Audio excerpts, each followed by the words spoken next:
Сонсогч үзэгч танд энэ өдрийн мэндийг хүргэе. Төрийн аудитын тухай ярилцсан подкаст ээлж дугаар танд хүрч байна. Өнөөдрийн дугаарт оролцох зочдоо та бүхэнд танилцуулъя.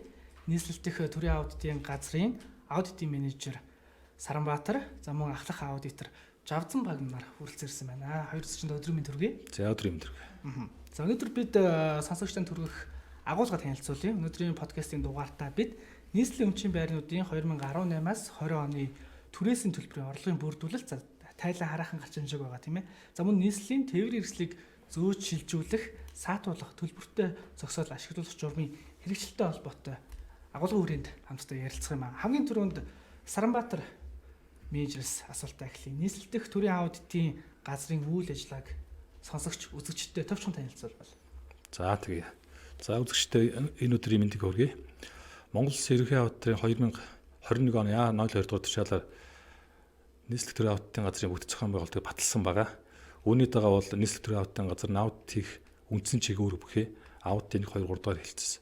Мөн туслан дэмжих чиглэл бүхий захираа удирдлагын хэлэлцсэн тэр дарга тэргүүлэх аудит гэсэн бүтцтэйгээр нийт 65 оронтой үйл ажиллагаа явуулж байгаа.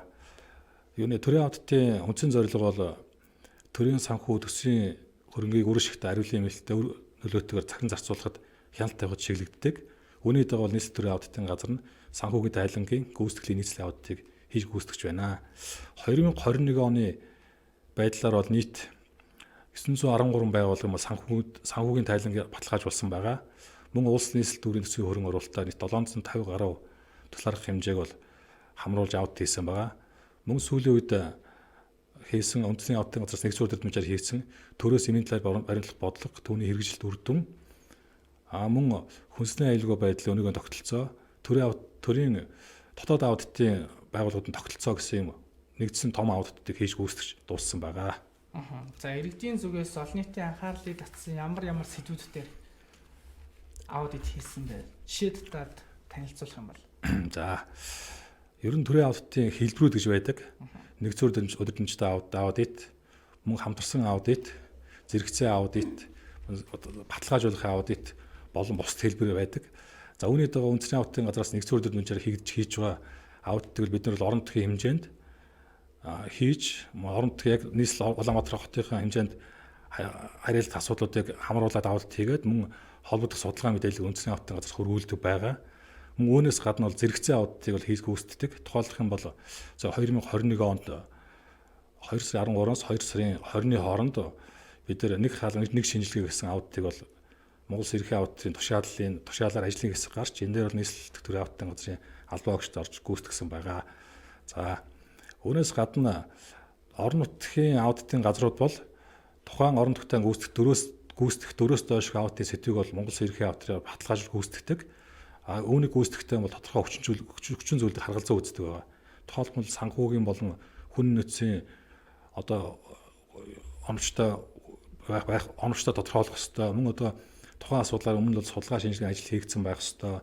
Мөн тухайн асуудал маань бол иргэд олон нийтийн санал бодол анхаарлын төвд хариу нэгсэн зайлшгүй тийм шаардлагатай асуудлууд байх ёстой гэсэн хүчин зүйлүүдийг харгалзаад бол бид нэр аудитыг хийж гүйцэтгэдэг. Тухайлбал 2018 онд бид нэр нийслэл дүүргийн хэмжээнд 2019 онд нийслэл дүүргийн хэмжээнд газар олголт төлбөр хороомжийн байдал гэсэн аудитыг хийж гүйцэтгсэн байгаа. 18 онд нийслэлийн болон орон төвчд байгууллагуудын бүтэц зохион байгуулалт чив үр хэрэгжлэх аудитыг хийж гүйцэтгсэн байгаа. 20 онд үйл хөдлөлт эдгэрэнгийн албан тушаалын хуулийн хэрэгжилт гэсэн аудитыг хийж гүйцэтгсэн байгаа. Эдгээр аудитыг бол бид нар хийж гүйцэтгэхдээ дандаа иргэдийн олон нийтийн бол санал бодолд үндэслэж хийж гүйцэтгсэн байгаа. За мөн манай аудитын тайлан бол аудит CGM гэсэн вебсайт дээр бол нээлттэй байршдаг. Үүнийг иргэд олон нийт тухайн үед нээлттэй хязгаарч ханаас чөлөөтэй бол үзэж танилцах тийм боломжтой байгаа шүү. За маш их баярлалаа. Дараагийн асуултыг ахлах аудитор Жавзан Багнаас асууя. Өнөөдрийн агуулгатай холбоотой. За тээврийн хэрэгсэл зөөж шилжүүлэх, төр саатуулах, за мөн төлбөртэй зогсоол эрхлэгч аж ахуйн нэгж байгууллага, за иргэн үйл ажиллагаатай холбоотой журамд нийцүүлээгүй түүнд тавих хараа хяналтсуул журмын хэрэгжилтэнд хийсэн аудит маш анхааралтай байгаа. Тэгэхээр энд хийсэн аудитын дүгнэлтийг иргэд болон сонсогчдод танилцуулбал. За энэ нийслэл төрийн аудитын газраас нийслэл тээврийн хэрэгслийг ачих зөөж тээвэрлэж шилжүүлэх нийслэл нийтийн эзэмшлийн талбай төлбөртэй авах зохицол ажилуулах журмын хэрэгжил гэсэн юм аудит хийсэн байгаа. Энэ үндсэндээ нийслэл тээврийн хэрэгслийг зөөх шилжүүлэх төр саатуулах нь өөрөө тусдаа журмаар нийслэлийн нийтийн эзэмшлийн талбайд төлбөртэй авах зохицол ажилуулах нь бас тусдаа хоёр өөр журмаар зохицуулагддаг байгаа. Тэгэхээр бид нар хоёр өөр одоо нэг аудитаар хоёр өөр юм үйл ажиллагааг шалгасан гэсэн үг. За нийслэлийн хэмжээнд нийтийн хэмжээнд автомашиныг ачих зөөх тээвэрлэх энэ журмын хууль зүйн сайдын 2015 оны 102 дугаар тээврийн хэрэгслийг зөөх шилжүүлэх төр саатуулах журмаар зохицуулагдж байгаад 2019 оноос хууль зүйн дотоод хэргийн сайдын А101 дугаар замын хөдөлгөөнийг зохицуулах хянан шалгах журам болж өөрчлөгдөөд түүний үйл өсдгөр бүлэг дангаараа тээврийн хэрэгслийг зөөх шилжүүлэх гэсэн бүлэг орж ирсэн. Өнөөдрийн байдлаар бол яг энэ журмаар зохицуулагдаад явж байгаа. Дээрх журам гарсантай холбогдвол нийслэлийн иргэдийн төлөөлөгчдийн хурлаас одоо тээврийн хэрэгслийг зөөх шилжүүлэх ачигтай холбоотой зарим харилцааг зохицуулсан иргэдийн төлөөлөгчдийн хурлын зохицол тогтоол гарсан байдаг. За энэ дээр бол нийтдээ ачир тээвэрлэх тусгай зориулалтын автомашиныг бол 100-аас хэтрүүлэхгүй. Одоо зөөж тээвэрлэх хашааны хэмжээ нь бол хамгийн багадаа 2000 м2 байх. Мөн зөөж тээвэрлэх одоо цагийн хугацаа өглөө 8-аас оройд 18 цаг хүртэл. За мөн байршлын зааж өгсөн байгаа 73 байршилд одоо нэг хүсэндээ бүх дүүргээр төвийн 6 дүүрэгтөл энэ байршлаас ачна гэд ингээд дээрэс нь тухайн үйл ажиллагаа эрхлэх аж ахуйн нэгж байгууллагуудын нөгөө тавигдах шаардлагыг ингээд зааж өгсөн. За үүн дээр бол үндэслээд тэгээ хэрэгжүүлэгч буюу хариуцагч байгууллага нь нийслэлийн авцсан хөгжлийн газар байхаар энэ журмдор батлаад өнөөдөр энэ үйл ажиллагааг ачиж журмлах үйл ажиллагааг бол нийслэлийн авцсан хөгжлийн газар хэрэгжүүлээд явж байгаа. Тэгэхээр бид нар бол энэ аудитэд нийслэлийн авцсан хөгжлийн газар болон гэрээгээр тухайн үйл ажиллагааг гүйцэтгэж байгаа аж ахуйн нэгж байгууллагын үйл ажиллагаанд бол хэн шалгалт хийсэн байгаа. За өнөөдрийн байдлаар бол нийтдээ 14 аж ахуйн нэгж байгууллага 99 тээврийн хэрэгсэлтэйгээр үйл ажиллагаа явуулж байгаа. За энэ нь бол нөгөө иргэдийн төлөөлөгчдийн хурлын журмаар бол хязгаарлагдаад 100 автомашинаас илүү гаргахгүй гэсэн учраас ингээд 14 аж ахуйн нэгж байгууллага 99 машинтайгаар үйл ажиллагаа явуулж байгаа. За бид нар бол энэ сонгон шалгаруулалтанд хууль журамд нийцэж явуулж тухайн аж ахуйн нэгж байгууллага нь иргэдийн төлөөлөгчдийн хурлын болон журмын шаардлагад одоо нийцэж ингэ сонгон шалгаруулалт хийгдэж гэдэг дээр бол энэ шалгалт хийсэн байгаа. Аудит бол өөрөө 18-аас 2020 оныг хамарсан. Энэ ачиг тээвэрлэх журмын энэ үйл ажиллагаа бол нийслэлд 2015-16 оноос эхэлсэн. Тэгэхээр тухайн аж ахуйн нэгж байгууллагыг бол 15-аас 16 онд сонгон шалгуулаад дууссан. Өнөөдрийн байдлаар бол 14 аж ахуйн нэгж байгууллага түүнээс хойш гэрээнийхээ хэрэгжилтийг хангуулад гэрээгээ сонгуулад ингэ явдаг гэсэн үг ээ. За бид бол дээрх 14 байгууллагын үйл ажиллагаа тэгээ мөн нөгөө энэ дээрх 14 ачиг тээвэрлэх энэ үйл ажиллагааны төлбөрийн хувь хэмжээг бас нийслэлийн иргэдийн төлөөлөгчдийн хурлаас тогтоосон байгаа. Мотоциклыг бол ачигтаа 30 мянга, нөгөө дунд аврын тээврийн хэрэгслийг ачигтаа 60 мянга, том аврын тээврийн хэрэгслийг ачигтаа 90 мянган төгрөг байхаар иргэдийн төлөөлөгчдийн хурлаас тогтоосон. Бид нар төлбөрийн хувь хэмжээг тогтоосон байдлыг бол шалгасан. Энэ дээр бол тухайн үед бол тээврийн нөгөө одоо холбогдох албан тушаалтнууд мэрэгжлийн эрдэнэ докторуудыг оролцуулаад ингээд төлбөрийн хувь хэмжээг ингээд баталсан байдаг. Тэрнээс нь тухайн байгууллагын нөгөө үйл ажиллагааных нь ашигтай ажиллах хэмжээг нь бол 10-аас 15% гээд ингээд тогтоосон. Тэрийг нь бол бид нар хэн шалгасан байгаа. За мөн дээрх 14 аж ахуйн нэгж байгууллага өнөөдрийн байдлаар дээрх 14 аж ахуйн нэгж байгууллага нь бол хууль дүрмийн жаг үйл ажиллагаа явуулж байгаа иргэдийн бохимдлыг төрүүлээд байгаа нөгөө энэ хүү одоо бохимдол төрүүлээд байгаа энэ үйл ажиллагааны газар дээр бодитойгоор байна уугүй юу гэдэг дээр бол бид нар шалгасан. За нийтдээ бол тухайн 14 аж ахуйн нэгж байгууллага 193 ажиллаж байгаа. Тэр 193 ажилчдынх нь бол 71% нь буюу 71% нь одоо нийгмийн даатгал төлөвлөдгөө. Одоо гэрээний үндсэн дээр төр ингээд солигддог ийм ажилчид бол тэнд ажиллаж байгаа. Нэг үндсэндээ эдгээр нь бол их хвчлэн тусгай зориулалтын автомашиныг жолоодж байгаа жолооч нар нь одоо юм байгаа гэсэн үг шүү дээ. Тэгээ эдгээр хүмүүсийг яаж цалинжуулж байгаа вэ гэж бид нар тэрийг үзэхэд бол 8,000-аас 15,000-аар нэг машиныг ачихтаа 8-аас 15,000 байхаар интервал тогтоочж байгаа. Тэгээ энэ нь өөрөө эргээд энэ журмынхаа журамчин өөрөө хамгийн гол нь тээврийн хэрэгс юу замын хөдөлгөөнийг зохицуулах хянан шалгах журам байгаа шүү дээ. Гэтэл энэ нөгөө тухайн энэ яг журмынхаа зорилгоос одоо хазаад нөгөө шинээр орж байгаа тухайн нөгөө ажилчид нь одоо нэг машин ачвал 8-аас 15 мянган байна гэд хэрэндээ ингээ болоод яг журмынхаа зорилгыг ойлгохгүй зорилгоо ингээ хангахад үйл ажиллагаа чиглэхгүй байгаа учраас энэ дээрээс хамгийн их одоо бухимдал төрүүлэх иргэдийн хаалтлалыг төрүүлэх энэ үйл ажиллагаа энэ дээрээс одоо эхэлтэй гэж За мөн тухайн аж ахуй нэгж байгууллагын одоо тээврийн хэрэгслийн бүрэн бүтэн байдал за ачхтаа нөгөө зориултын эвэр бэхлэгээ хийж гин үү за мөн ингээд нөгөө машин ачхтаа тухайн үйлчлүүлэгчийг сонсохоор чанга тод зарлж гин үү буюу гэдэг дээр одоо бид нар тест хийж үзсэн байгаа. Энэ дээр бол нийт автомашины одоо журман дээрч тэр нийслэлийн иргэдийн төлөөлөгчтэй хурлын тогтоол дээрч тэр гэрээн дээрч тэр бүгд нь одоо тухасгай зориултын автомашины жолооч нар нь бол яа ангилтай байх ёстой, мэрэгсэн байх ёстой. Тэгээ машины тээврийн хэрэгслийн бүрэн бүтээг хангасан байх ёстой гэх бүх шаардлага тавьсан байхад өнөөдөр бид нар 14 аж ахуйн нэгж байгууллагаар явхад 30-40% нь бол эдгээр шаардлагыг хангахгүй мэрэгжлийн бус жолоочтой мэрэгсэн одоо энэ нөгөө эргээд боловсон хүчний нөгөө тогтворгүй төр байгаад байгаатай холбоотой бас нөгөө талдаа нөгөө энэ аж ахуйн нэгж байгууллага хүмүүсээ мэрэгшүүлээ сургаад ингээд мэрэгсэн болохоор нөгөө хүмүүс нь мэрэгсэн баг ийм зорилготойгоор эргээд мэрэгсэн болчингуудаа гараад явдаг ч юм уу ийм асуудал ингээ үүсэ хаанаа энэ бол жоохон юуны дагуултал байгаад байгаа. Тэгэхээр энийг зөвхөн аж ахуйн нэгжээ буруутгахаас гадна энэ дээр нөгөө төрийн зүгээс ямар зохицуулалт хийвэл бас зүгээр юм бол энэ дээр ингээд нэг юм гаргалгаа гаргах шаардлагатай болов бид нар аудитор бол зөвлөж байгаа. Тэгээ энэ дээр аж ахуйн нэгж байгууллагуудын одоо нөгөө нийслэлийн авцаа хөгжлийн газар байгаа бид нар нөгөө өргөдөл үнэтэй холбоотой өргөдөл гомдлыг бол нийслэлийн авцаамын хөгжлийн газар бол хүлээн шалгаж авч байгаа шүү дээ. Тэгээ энэ дээр бид нар ерөнхийдөө энэ ачлалтай холбоотой ямар гомдлыг хэрж байна. Тэгээ энэ дээр нийслэлийн авцаамын газар яаж шийдвэрж ажиллаж байна гэдэг дээр өргөдөл гомдол дээр бас бид нар судалгаа хийж ажилласан. Тэгэхээр нийт судалгааны бол 2%. Нэг нь болохоор нөгөө маш түргэн хугацаанд ачаад байна. За нөгөөх нь болохоор одоо нөгөө хүмүүст сонсогдохгүй дуулдахгүй маш бүдүүг байдлаар зарлаад байна гэд гол нь энэ дээр ингээд иргэдэг аюул шиг бухимдалтай байгаа. Тэгээ бид нар нөгөө нэг түргэн хугацаанд зарлж яах гэдэг нь цаад журмаараа эн чинь зохион байгуулагдаагүй зохицуулагдаагүй одоо нөгөө 3 удаа зарласан байх ёстой гэдэг юм л хууль зүйн сайдын журман дээр байгаа. Тэгэхээр тэд нар бол 3 удаа биднийг тестлж үзэхэд бол 3 удаа ингээд зарлаад тэгтээ нөгөө бидний ингээд тест хийхэд бас 1-2 минутанд ачиж байгаа ч юм уу те. Энийг эргээд бид нар нөгөө журмаа зөрчиж гэж үзэхээр журман дээр нь бол зарлах ёстой тэгээд ачих ёстой гэсэн юм зохицуулт байгаа.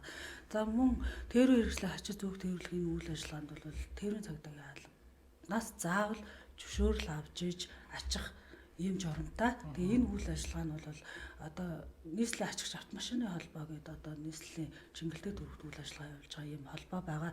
Энэ холбоон дээр бол пар бүтэн одоо энэ ачиг тээвэрлэх журамлах энэ үйл ажиллагааны програмчлсан одоо тийм бүтэн програм ажиллаж байгаа. Энэ дээр бас зүгээр ямар нэгэн байдлаар энэ үйл ажиллагаанд эргэлзэж байгаа эргэлзээтэй юм хүмүүс ахын л очиж сонирхох бүрэн боломжтой юм. За энэ програм нь бол өөрөө за тухайн автомашиныг ачихтаа нөгөө журмынхаа дагуу одоо нөө зорчиж байгаа хоригдж байгаа дохио тэмдгэн дээр ингээд зураг бичлэгийг хийгээд тэргийг ийм дохио тэмдэг зөрчиж байна гэдгээ нөгөө ачигч автомашины холбоон дээр чи 2 тээврийн цагдаагийн ажилтан байрлаж байгаа шүү дээ. Тэр 2 албан хаагчтай явуулаад тэр 2 замын хөдөлгөөний дүрм зөрчиж өгөө юу гэдгийг нь тэр 2 ингээд камераар хянаад хянсныхаа дараа бол ачигч зөвшөөрлийг өгж байгаа. Энэ процесс нь бол өөрөө журамлагдсан байгаа. Тэгээд яг энэ аж ахуйн нэгжийн байгууллагын өөрийнх нь одоо хүний нөөцтэйг машин бэлэн бус байдалтай энэ үйл ажиллагаа нь бол мэдээж оромлох боломжгүй. Энэ дээр бол жил болгон холбогдох газруудаас одоо тээврийн цагдаагийн алба, нийслэлийн мэргэжлийн хяналтын газар, онцгой байдлын газар гэдэг эднээс хамтарсан хяналт шалгалтыг хийдэг боловч энэ зөрчил дахин давтан гарсаар байдаг. Манай шалгалтаар бас гарч байгаа. Тэгэхээр цаашдаа энэ нөгөө 100 тээврийн хэрэгсэл 14 аж ахуй нэгжтэй баригдаад энэ гэрээгээ ингээд сунгаад ах юм уу? Эсвэл энэ аж ахуй нэгж байгууллага одоо сортлоо дахиад сонгон шалгаруулад одоо дахин автаа зөрчил гаргаж байгаа аж ахуй нэгж байгууллагын гэрээг цуслаа шинээр мэдээж энэ үйл ажиллагааг сайн хийгээд байгаа аж ахуй нэгж бол байгаа шүү дээ. Тийм аж ахуй нэгжтэй гэрээгийн шинжилэн байгуулах. Дээрээс нь энэ гадны орны одоо туршлагууд зөндөө байгаа. Тэр туршлагыг оруулж ирээд арай яавал энэ үйл ажиллагаа цаашид одоо илүү боловсронгуй болох тал дээр нийслэлийн авто замын газар судалгаа хийх шаардлагатай гэж үзэж байгаа. Дээрээс нь энэ нийслэл тээврийн хэрэгслийн тоо одоо энэ 2018-аас 2020 онд нийтдээ 77346 тээврийн эслэгдлийг журмалсан байгаа. Гэтэл энэ журмалаад энэ одоо жил болгон өсөлтийн дундаж хувийг аваад үзэх юм бол энэ журмлагч байгаа автомашин 44% өсөлттэй жил болгон ингээд дунджаар 44%-аар ингээд өсөд байгаа. Энэ нь болохоор нийслэлд одоо нийслэлийн мэдээллийн санд бүртгэгдсэн нийт тээврийн хэрэгсэл бол 5.6% эзэлж байгаа. Тэгээ энэ юунаас болж байгаа вэ гэдэг дээр хамгийн гол нь эдгээр нөгөө жил болгон тээврийн хэрэгсэл өсөөд идэг, журмалж байгаа машин өсөөд идэг. Гол нь энэ тээврийн хэрэгслүүдийг чинь түр байршуулах нөгөө зогсоол гэдэг юмнууд байхгүй байгаа. Энтэй бол одоо шууд хамааралтай байгаа. Тэгэхээр цаашдаа бол энэ нийслэлийн авцаа мөнгөжлийн газар болон холбогдох байгууллагуудаас энэ үйл ажиллагаан дээр гадны орны туршлагыг одоо нэвтрүүлэх, дээрээс нь дүн шинжилгээ судалгаа хийх гэдэг юм бол маш чухал. Бид нар энэ дээр бол хамгийн гол нь аудитынхаа гол дүгнэлт зөвлөмжийг өгж байгаа. Энэ 2015 оноос эхэлсэн үйл ажиллагаа өнөөдөр 2021 он болж 6 жилийн хугацаанд одоо нийт хэдэн тээврийн хэрэгсэл тээвэрсэн, энэ дээр замын хөдөлгөөн хэр үр дүнтэй хэдэн хувиар буурсан, энэ үйл ажиллагаа нь ингээд үр дүнтэй байна уу гэдэг дээр судалгаа шинжилгээ хийгээч гэдэг ийм зөвлөмжөө өгж байгаа. За мөн нийслэл тээврийн нийтийн эзэмшлийн талбай төлбөртэй авц зогсоол ажиллуулах журам байна. За энэ нь бол нийслэлийн иргэдийн төлөөлөгчтэй орлого 2015 оны 4/7/27 дугаар журмаа зохицуулагдж байгаа. За өнөөдрийн байдлаар бол нийслэлийн хэмжээнд 70 иргэн аж ахуй нэгж байгууллага нийслэл төлбөртэй авц зогсоолыг ажиллуулж байгаа. Журам тавигч хамгийн гол шаардлага бол дээрх аж ахуй нэгж байгууллага бол зураг төсөвтөө тэрийг бол нийслэлийн ерөнхий төлөвлөгөөний газраар батлуулсан байх ёстой гэж. Энэ бол хамгийн чухал юм зурмын шаардлага байгаа. Энэ дээр бол бид нар шанал шалгалт хийхэд нийтдээ 71 аж ахуй нэгж байгууллагаас бид нар 48 дээр нь бол хяналт шалгалтын үйл ажиллагаа явуулсан. Тэгэхэд 70% нь бол энэ зураг төсөв өөртөө газар авц зогсоолыг төлбөртэй авц зогсоолыг байршуулж байна. Дээрээс нь энэ 71 аж ахуй нэгж төлбөртэй авц зогсоол ажиллуулж байгаа 71 аж ахуй нэгж байгууллага тавигдах хамгийн ерөнхий шаардлага нь тухайн аж ахуй нэгж бол зориултын хаалттай, зориултын одоо нөгөө юутай төлбөрийн систем, электрон системтэй тэгээд нүүтийн баримт олгодог байх гэдэг юм бол журмаар зохицуулагдсан. Гэвч нийт аж ахуй нэгж байгууллага 50-60% нь бол өнөөдрийн байдлаар зориултын хаалтгүй, төлбөрийн электрон системгүй, баримт нүүтийн баримт өгдөг байгаа. Дээрээс нь энэхүү журам нь өөрөө нийтийн эзэмшлийн талбай гэж заагаад өгсөн учраас аж ахуй нэгж байгууллага өөрийнхөө газар дээр зориулт бусаар хаалт харшлага хийж төлбөртэй зогсоол ажиллуулах байдал бол нэлээд автгаарсан. Дээрээс нь нөгөө нийслэлийн авцаа мөнгөжлийн газраас зөвхөн гэрээтэй 70 аж ахуй нэгж байгууллагаа үйл ажиллагаа хянаад гэрээгүйгээр одоо нийтийн орон сууцны гадна талбайд нөгөө дуртай газраа төлбөртэй авц зогсоол ажиллуулах энийх нь тоо мэдээлэл нь одоо нөгөө нэгдсэн тоо мэдээлэл байхгүй ч юм. Ерөнхийдөө төлбөртэй авц зогсоол дээр бол төрийн хяналт маш сул байна. Энийг цаашдаа зурмлах, стандартанд нь оруулах, цаашдаа төлбөртэй авц зогсоолыг өөр байдлаар, давхар байдлаар ч юм ингээд шийдэх энэ дээр бол бодлого боловсруулж хэрэгжүүлэх шаардлагатай байна гэдэг дүгнэлт зөвлөмж өгөх ажиллаж байгаа. За маш их баярлалаа. Нэлийн дэлгэрэнгүй тайлбарыг бидэнд өглөө. Энэ бас иргэдийн хувьд бухимдал төрүүлээд ирсэн маш анхаарал татсан асуудал мөн үг юм байсан. За дараагийн асуултыг Саранбаатар. За уучлаарай. Би энэ дээр бас нэмээд нэг тайлбар хэлчихье. За сайн журмын хэрэгжил. Төлбөртэй зохицуулалтын үйл ажиллагаа зохицуулж байгаа журам маань 2009 онд бол нийслэлийн иргэдийн орлого баталсан юм билээ. 2011 онд өөрчлөлт оруулсан байгаа. Тэгэхээр үүнээс хойш бүтэн 10 жил өнгөрцөн байж байгаа. За тухайн журмыг батлах үед бол нийслэлийн хэмжээнд 250 орчим мянган тээвэр хэрэгсэл бүртгэлтэй байсан. Одоо бол 600 орчим мянган тээвэр хэрэгсэл бүртгэлтэй байгаа. Гэтэл төлбөртэй зохицуулалтын нь өөрөө хэмжээ бол 1300 1400 орчим төлбөртэй зохицуул байгаа. Энэ бол нэг талаас бодох асуудал байгаа. Зохицуулалтын хүрэлцээ бол хүрэлцээгүй гэдэг эндээс харагдаж байгаа. За нөгөө талаас тухайн журам нь бол зөвхөн нийтийн эзэмшлийн талбай гэдэг манай хүн хэллээ. Нийтийн эзэмшлийн талбайд л одоо тээвэр хэрэгслийн одоо байрлуулах тэр үйл ажиллагааг бол зохицуулсан. Гэтэл одоо иргэд өөрийнхөө эзэмшлийн зам талбайд л төлбөртэй зохицуулалт ажиллаж байгаа. Энэ харилцааг бол зохицуулалт орхисон байгаа. Тэгээ энэ ч үднээс амттай судалгаагаар нийт 130 гаруй иргэн аж ахуйн гэж байрлал төлбөртэй зохицуулалт үйл ажиллагаа эхэлж байгаа. Нийслэлийн авцсан мөнгөжлийн газартай гэрээгүйгээр. Тэгэхээр бол энэ журам маань бол өөрөө бол одоо бол зайлшгүй шинжилэх шаардлагатай гэдэг бол эндээс харуулж байгаамаа. За нөгөө талаас саяны энэ дурдсан асуудлууд болон одоо ач журмлах үйл ажиллагаатай холбоотой иргэдийн бухимдал, нийгэмд үүсэж байгаа сөрөг бүхнүүд асуудал их байгаа. Энэ талаар бол одоо аудитын байгууллагаас нийслэлийн авцсан хөгжлийн газар, нийслэлийн засаг даргуулан мэргэжлийн байгууллагууд нь тодорхой зөвлөмжүүд хөрвүүлсэн байгаа. Эдгээр зөвлөмжөө хөрвүүлэхдээ бид нар тухайн байгууллага үйл ажиллагаанд орохоос илүүтэйгээр бодлогын шин шаардтай зөвлөмж өгж байгаа. За энэ холбогдох байгууллагууд нийслэл одоо төрийн аудитын болгоос өгсөн зөвлөмжийг хэрэгжүүлж ажиллах мөн одоо цааш төлж байгаа ажилтайгаа уялдуулснаар тодорхой үр дүн гарна гэдэг дээр бол эргэлзэхгүй байгаамаа. Тэгэхээр зөрчлийг илрүүлээд өгсөн зөвлөмжийн хэрэгжилтийг хэрхэн хангуулдаг вэ? Ер нь хяналт тавьж чадчих байгаа юу? За аудит хийж дуусаад одоо холбогдох байгууллага болон шалгагдах байгууллагууд бид нар зөвлөмж хүргэлдэг байгаа. За зөвлөмжийн өөрийн зорилго маань бол төрийн санхүү, төсвийн өмч хөрөнгийг үргэлжлэхтэй, хариулын эмэлтэй, өрлөөтөө одоо ашиглах, мөнгөд ажил сайжруулахад чиглэгддэг үндсэн зорилготой байгаа. За бид нар зөвлөмж өгөөд тухайн одоо байгууллага маань бол аудитын зөвлөмжийг тодорхой хугацааны дотор бидэрт үр дүн мэдэгдэх ёстой. Энэ бол хуулинд заасан байгаа. Мөн одоо засгийн газар болон засаг дарга нийслэлийн иргэдийн хурлаг шат шатны байгууллагууд аудитын зөвлөмжийг бол хэрэгжүүлэхэд хамтран ажиллах бол талаар бас хуулинд тусгацсан байж байгаа. Ер нь манай аудитын байгууллага өөрөө бол дотроо бол аудитор, ахлахын аудиторууд, аудитын менежерүүд гэж шат шатны ялтыг бол байнга хэрэгжүүлж ажилладаг юм байгаа. Тэгэхээр иргэд олон нийтийн зүгээс хэрхэн саналыг авч байгаа вэ? Яг иргэд олон нийтэд иргэх холбоотой ажиллаж байна уу? Иргэдийн оролцоо ямар байна? Төрийн аудитын байгууллагаас одоо олон төрлийн ажил зохион байгуулж байгаа. Үүний нэг нь бол одоо аудитын одоо үйл ажиллагаанд иргэдийн оролцоог хангах асуудал байгаа. Энэ ч үүднээс одоо үндэсний аудитын газраас, төрийн аудитын байгууллагаас Open Audit, нээлттэй аудит гэсэн одоо портал сайтыг бол ажиллуулж эхэлж байгаа. Энэ өөрийн гол зорилго нь бол одоо иргэд олон нийтийн санал бодлыг тусгах, одоо иргэдээс ирүүлсэн санал олон дахин давхцаж одоо олон ирсэн саналыг бол аудитын тухайн жилд гүйцэтгэх аудитын сэдвт багтаах гэдэг ч юм уу те.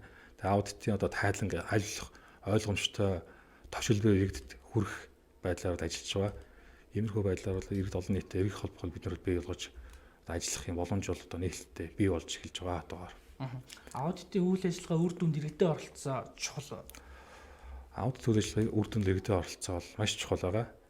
Монгол Улсын ерөнхий аудиторын 2020 оны 94 дугаар тушаалаар бол аудитын үйл ажиллагаанд иргэдийн оролцоог хангах стратеги 2020-оос 23 гэсэн баримт бичиг баталсан байгаа. Энэ баримт бичиг тусгаснаар бол аудитын үйл ажиллагаанд иргэдийн одоо оролцоог хангах, олон нийт оролцоог хангах чиглэлийг бол одоо тодорхойлсон. Тухайлбал одоо иргэн нийгэм байгууллагууд, хэвлэл мэдээллийн байгууллагууд, судалгаа шинжилгээний байгууллагууд, мөн улсын их хурл болон одоо орон нутгах иргэдийн хурлууд гэсэн байдлаар тодорхойлсон байж байгаа. Мөн одоо энэ үднээс төрийн аудитын байгууллагаас иргэдэд зориулсан гарын авлагууд, мөн байгууллагад зориулсан гарын авлагууд бол гаргасан байгаа. Нийслэл Улаанбаатар хотын эрх зүйн байдлын тухай хуулийг улсын их хурлаас 2021 оны 7 сард бол батлан гаргасан байгаа. Одоо 22 оны 1-р сараас эхлээ хүчин төгөлөг мөрдөгдөж эхэлнэ. Энэ хуулиар бол одоо нийслэл Улаанбаатар хот маань бол одоо эдийн засгийн нэрийг бол биедан хөгжих бол өргөн боломж нэгдсэн байгаа. Үүнийг дагаад ч одоо хөрөнгө оруулалтын ажлууд бол хөрөнгө оруулалт төсөв санхүү бол нэмэгдсэн байгаа. За нийслэл одоо өнөөдөр нийт тулгамдсан асуудлууд байдаг. Хот байгуулалттай холбоотой, агаарын бохирдолтой холбоотой одоо олон асуудлууд байгаа. Тэгэхээр энерго төлхөө хөрөнгө оруулалт бол чиглэгдэх байх цааш. Тэгэхээр бол аудитын чиглэл маань ч гэсэн одоо эдгээр асуудлаар илүү бол төлхөө чиглэгдэх хаа гэж би бодож байна. За маш их баярлалаа. Төрийн аудитын тухай ярилцъя. Аудитын тухай ярилцъя. Сурал подкастын энэ удаагийн дугаарыг түрүү өндөрлөж байна. Цаг зав гаргаж хүрэлцээс 240 баярлалаа. Цаашдын ажилд амжилт хүсье. За баярлалаа. Сонсогч та бүхэнд аудитын тухай ярилцъя подкастын ээлж дугаар хүрлээ. Манай өнөөдрийн дугаарт нийслэл дэх төрийн аудитын газрын аудитын менежер Саранбаатар, за мөн ахлах аудитор Жавцан Багнаар оролцлоо. Эх 7 хоногийн энэ цаг мөчтөд иргэд уулзъя.